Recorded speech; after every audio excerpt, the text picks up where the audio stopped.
Welcome to you all again. I'm Ronald Klaus, here again for session 2. I hope you had a good discussion about worldview after the last talk. Again, I'm titling the series, Things That Shape Us Without Our Permission. From the last talk, I hope you got some idea of how this all works. It's especially about the fact that we all carry around a worldview. A large part of it is unconscious, but it shapes a lot about how we think and what we do. It was strongly influenced by our parents and our culture. Furthermore, successive cultures carry with them memories of what went before them. So today we're going to jump in and talk about the first of 4 cultural periods that have shaped the West. Our first cultural ancestor is called paganism, also sometimes called animism. It produced a culture and a worldview, and eventually produced one of the world's first primitive religions. Early paganism was not religious. Later, religion developed and got mixed in. And we'll see how this happened.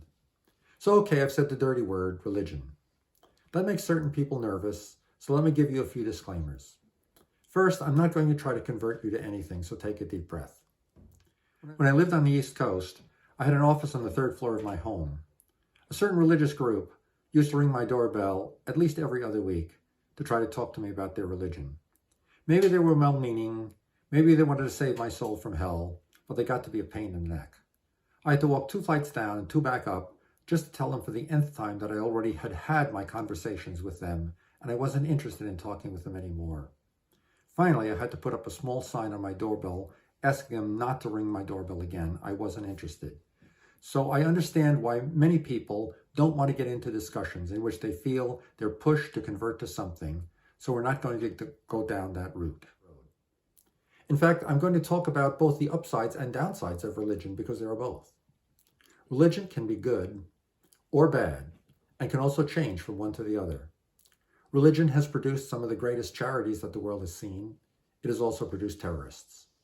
But whether good or bad religion or a reaction against it, it has been a dominant factor in the development of almost all cultures. So here we go. Paganism was our first dominant earthly culture. And here's the definition. Paganism is a belief in many gods and perhaps even parts of nature as gods.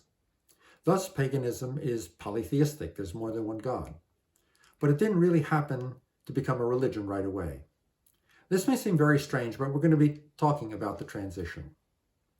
We don't know too much about how it worked in very early times, but we know a lot about it dating from the time that humans transitioned from being hunter-gatherers to being more settled in agricultural communities in about 10,000 BCE. So what got this going? Let's start with farmers. They were heavily dependent on temperature, rain, fertile soil, the lack of locust plagues and the like just to eke out a living. But they naturally began to wonder what made nature work. What made it rain one day and give us drought in the next season? They observed that everything happens locally because someone does it. Their fields get plowed because they did it. Their cows got milked because they did it. But who sends the rain or withholds it? Who sends the pests? It was a very reasonable conclusion to attribute them to supernatural beings, spirits. They realized that nobody on earth was powerful enough to control the rain or floods or windstorms or hurricanes on the oceans. So they tried to figure out ways to please or at least manipulate these spirit gods so they would be favorable to them. They thought that maybe certain ceremonies would please them or sacrifices would feed them. They tried all sorts of things. Once in a while, maybe coincidentally, ceremonies or sacrifices seemed to work. Those were then remembered and were therefore repeated. If they didn't work, well, maybe they didn't do them quite right. Maybe the god was in a bad mood. Or maybe someone mobilized another god against yours. And so a whole system of ceremonies and sacrifices began as a way to try to get the gods on their side. But in addition, the ancient world had power struggles. They resulted in terrible wars. But the biggest armies didn't always win. A lot of people wondered why. The story in the Bible about David and Goliath is typical and is a charming story. The Hebrews' powerful enemies were invading, and the odds were stacked against them. But one adolescent kid makes a lucky shot with a slingshot, hits the biggest brute on the other side smack in the forehead, and knocks him unconscious. The kid runs up, uses the brute's own sword to slice his head off. The enemies panic and start to run and are defeated. Whether we believe the story or not, it's still a good story and encourages us to believe that sometimes the underdogs can win. Well, for the ancients, this was a big deal because they were locked in a gruesome combat a lot of the time. So who won and why? They came to a similar understanding and conclusion as for their agricultural gods. There must have been military gods too. If we get them to favor us, maybe we can win battles as underdogs as well. So they used the same approach. Ceremonies to humor them and honor them, and sacrifices in hopes to win their favor. And this is how paganism started. They had gods of nature and gods of military might. When you see it that way, you have to admit that this was somewhat ingenious considering their lack of scientific understanding. This first part of paganism is their magical part. It was manipulative magic. But then religion got mixed in, and that was an innovation, and so here's a definition. Traditional religion is the belief in superhuman powers that exist beyond our physical universe. This includes the possibility of gods or a single god and the possibility of other superhuman powers or personalities, noble or evil. It includes a system of beliefs and practices through which a group of people struggles with the great questions of life. So, some paganism eventually altered beyond magic. Somehow, someone or some people got the idea of going beyond manipulation into the desire to identify or unite with the god.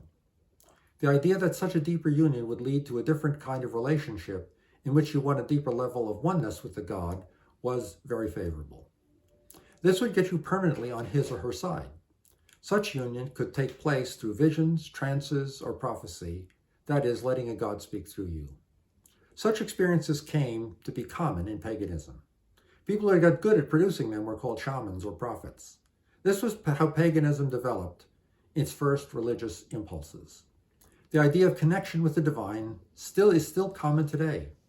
In many religious services, the visuals and music draw people into an experience of worship. For many people, this is the most satisfying part of their religious experience. The worshiper feels drawn into an experience of the deity's presence. Paganism's religious ceremonies were specifically designed to do this. The practical result was the cultivation of a different kind of relationship with the god. He or she would become friendly and an ally. That would have a whole new level of beneficial effects. In paganism, this desire for union had its expression in what is a surprising way for us, but it's the same idea.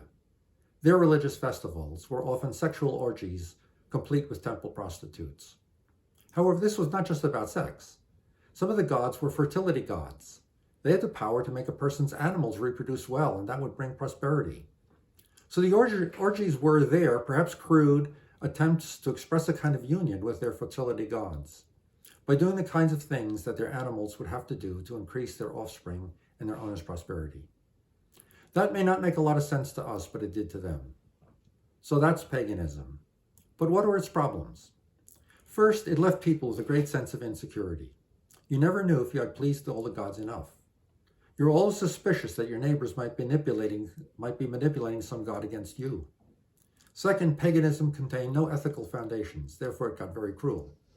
People didn't fight merely defensive battles. They were always about taking your treasure and destroying or enslaving you. War and cruelty were ways of life. When you lost a battle, you'd be killed, possibly tortured to death, or humiliated or enslaved. That made life very uncertain and fearful. But finally, two things happened that began to turn the tide. First, an ancient Babylonian king introduced a new method of governance, and second, a new political innovation arose that produced a new kind of political security, but at a price. We'll talk about them both next time and how they seeded a very new civilization. But for now, here's a question to get you started talking. How much of your life is driven by manipulation, and how much by religion and/or ethical impulses? Good to be with you. See you next time.